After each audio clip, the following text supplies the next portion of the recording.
water companies could soon be hit with unlimited fines for dumping sewage in England's waterways.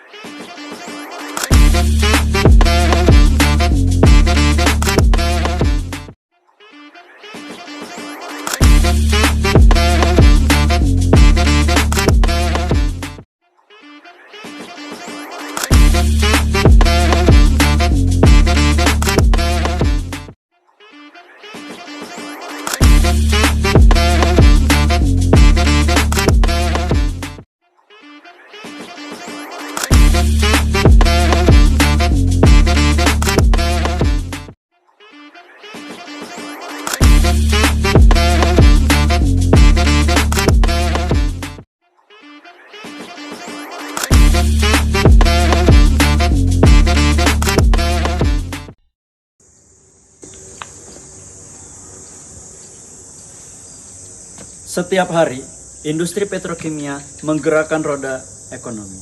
Namun, di balik itu semua, terdapat suatu hal yang luput dari perhatian, yaitu limbah. Jika dikelola dengan baik, limbah bisa dikendalikan. Namun, jika diabaikan, ia berubah menjadi ancaman bagi lingkungan, kesehatan, dan masa depan.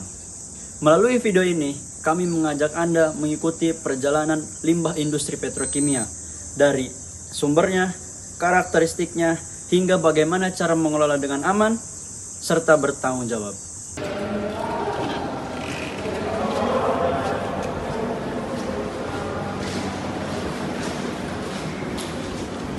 Rangga lagi ngapain nih? Mungkin biar lebih enak ngomongnya saya lepas masker ya? Boleh. Kenapa? Ini Rangga lagi ngelakuin kegiatan apa?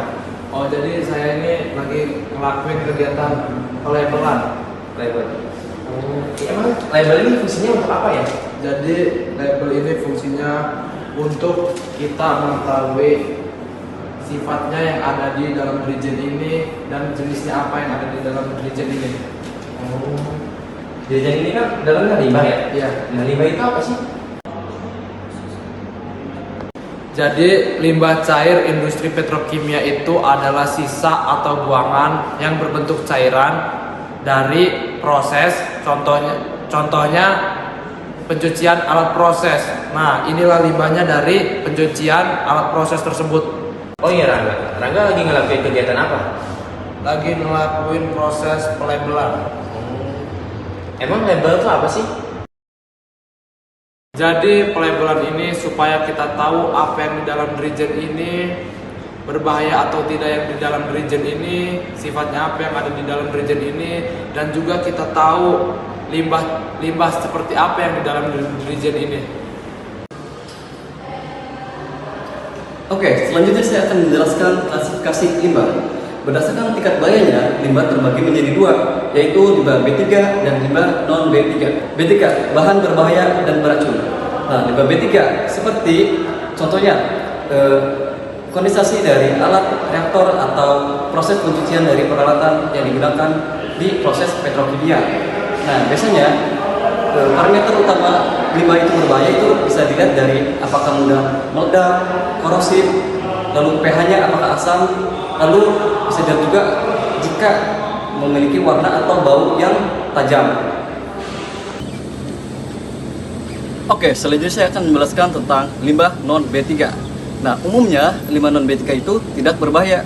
Nah, biasanya tuh limbah B3 seperti debu atau bekas pembakaran seperti arang dan juga selak besi atau selak mili. Saya akan menjelaskan tentang alat atau contoh alat yang bisa digunakan dalam proses pengelolaan limbah. Proses dari inisirasi adalah pertama, kita akan memilah atau memilih limbah yang akan digunakan. Misal limbah cair, B3, sludge, atau apapun jenis dan fisik dari karakteristik limbahnya. Setelah dipilih dan sesuaikan dengan tipe inisirasi, kita akan memasukkan limbah atau feed limbah menggunakan conveyor. Dalam feed, limbah akan dibawa ke conveyor masuk ke dalam pembakaran primer. Di pembakaran primer biasanya dilakukan di suhu dari 800 hingga 850 derajat Celcius. Nah, di pembakaran itu akan terbentuk atau terjadi pemisahan antara es atau debu, arang, dan juga fase gas. Nah, fase gas akan dilanjutkan atau dialirkan masuk ke dalam pembakaran kedua, yaitu pembakaran sekunder. Di pembakaran sekunder, suhu yang digunakan lebih panas, yaitu dari 1000 derajat Celcius hingga 1200 derajat Celcius. Nah, proses ini dilakukan untuk menghilangkan senyawa-senyawa yang beracun atau yang tidak diinginkan dari fase gas tersebut. Nah, setelah itu, fase gas tersebut akan dilanjutkan ke dalam cooling system, sekaligus akan memasuki corong atau kerucut untuk memisahkan partikel menggunakan gaya sentrifugal. Nah, dalam kerucut tersebut, partikel karena gaya sentrifugal akan jatuh dan terpisah dari gas, sehingga gas dapat dimurnikan. Setelah itu, gas juga diturunkan suhunya di proses tersebut dan disirkulasi, dan akhirnya akan dikeluarkan menuju cerobong akhir, yaitu untuk melakukan pembebasan atau pembuangan gas yang sudah murni. Nah, selain daripada itu, abu yang terkumpul dari yang tadi akan dikumpulkan dan dimasukkan ke dalam plastik bag atau jumbo bag melalui hopper.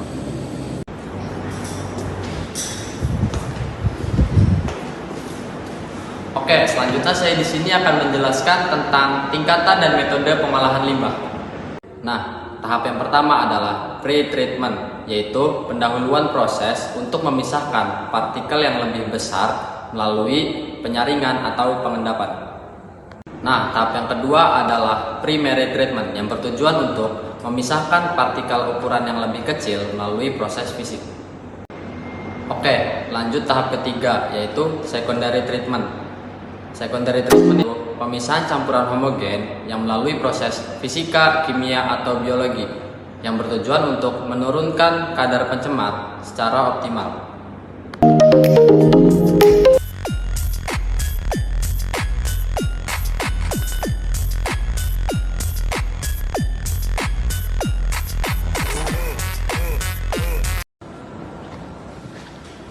Oh ya teman-teman, di sini saya akan menjelaskan terkait unit pengolahan air limbah atau instalasi pengolahan air limbah, di mana air limbah itu sebelum kita buang ke lingkungan harus memenuhi standar mutu lingkungan sehingga aman untuk dibuang ke lingkungan. Nah, di sini adalah proses pertama, yaitu proses netralisasi.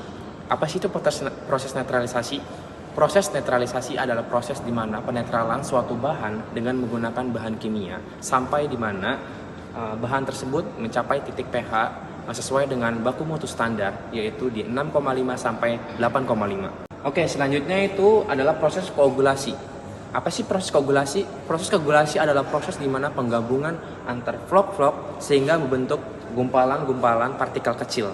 Nah, di sini juga kita menggunakan bahan kimia supaya si vlog-vlog itu dapat menjadi satu atau berbentuknya gumpalan. Koagulasi itu tuh dipengaruhi oleh kecepatan putaran atau agitator. Sehingga pada proses koagulasi ini agitator itu harus lebih cepat pengadukannya sampai terbentuk vlog. Oke, selanjutnya itu adalah proses flokulasi. Proses flokulasi ini sama dengan proses koagulasi, tetapi proses flokulasi ini pengadukannya itu lebih lambat dan proses pembentukan vlognya itu dia lebih besar dibandingkan proses koagulasi. Oke, selanjutnya itu proses sedimentasi. Proses sedimentasi ini itu proses di mana pengendapan zat-zat tersuspensi dengan menggunakan gaya gravitasi. Bisa dilihat di sini teman-teman, itu alirannya kita menggunakan laminer. Tujuannya itu untuk menjaga aliran itu dia tidak mengalami turbulen dan tidak vlog-vlog itu yang sudah terbentuk dia tidak pecah.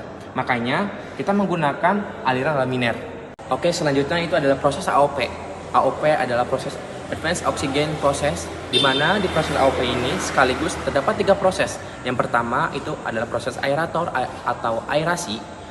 Dari proses aerator atau aerasi ini itu adalah proses penyuplai oksigen kepada mikroorganisme sehingga mikroorganisme ini dapat menghilangkan senyawa organik dan menurunkan kandungan COD dan BOD. Setelah proses aerator terdapat proses ozonisasi. Apa sih itu ozonisasi? Ozonisasi adalah proses di mana pembunuhan mikroorganisme yang terdapat atau terlarut dalam limbah tersebut. Yang terakhir itu adalah proses UV, di mana proses UV ini berfungsi untuk membunuh mikroorganisme dengan cara menembakkan sinar UV ultraviolet.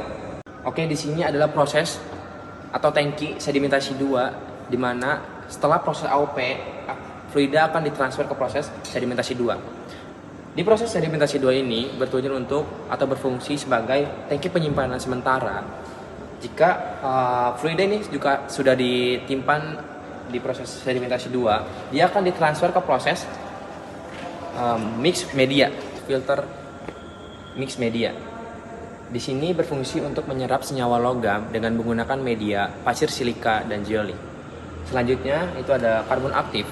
Karbon aktif ini berfungsi untuk menyerap bau dan warna dari fluida tersebut dengan menggunakan media karbon. Selanjutnya itu adalah ultrafiltrasi. Ultrafiltrasi berfungsi atau digunakan sebagai menyerap fluida yang masih mengandung senyawa yang berbahaya atau lolos dari proses filtrasi dan menyerap warna dan bau. Ini adalah tangki air hasil, di mana air limbah yang melewati beberapa tahap proses instalasi pengolahan air limbah akan ditampung di tangki air hasil ini. Kita akan mengambil sampel untuk mengetahui karakteristik dari air limbah tersebut.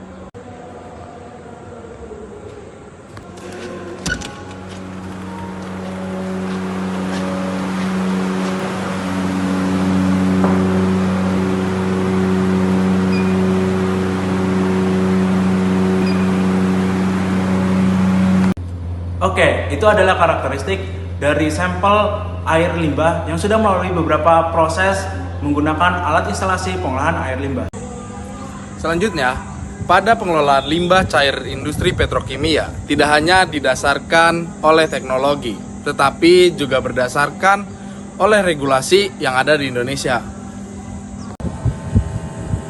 Nah, di Indonesia, pengelolaan limbah cair industri petrokimia diatur oleh PP nomor 22 tahun 2021 tentang perlindungan dan pengelolaan lingkungan.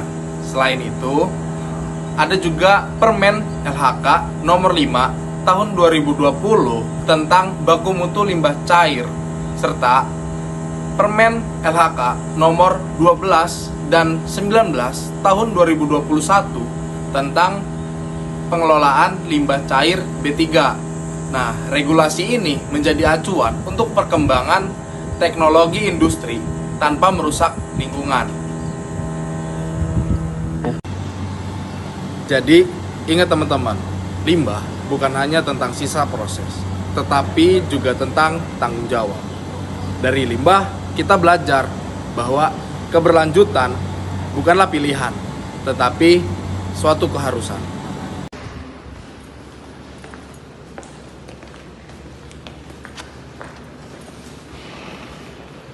Oke guys, sekian dari kami pemaparan dan penjelasan tentang pengelolaan limbah cair industri petrokimia. Semoga dengan video ini kami dapat memberikan edukasi dan penjelasan mengenai pengelolaan limbah cair industri petrokimia. Industri air bersih, industri bersih, lingkungan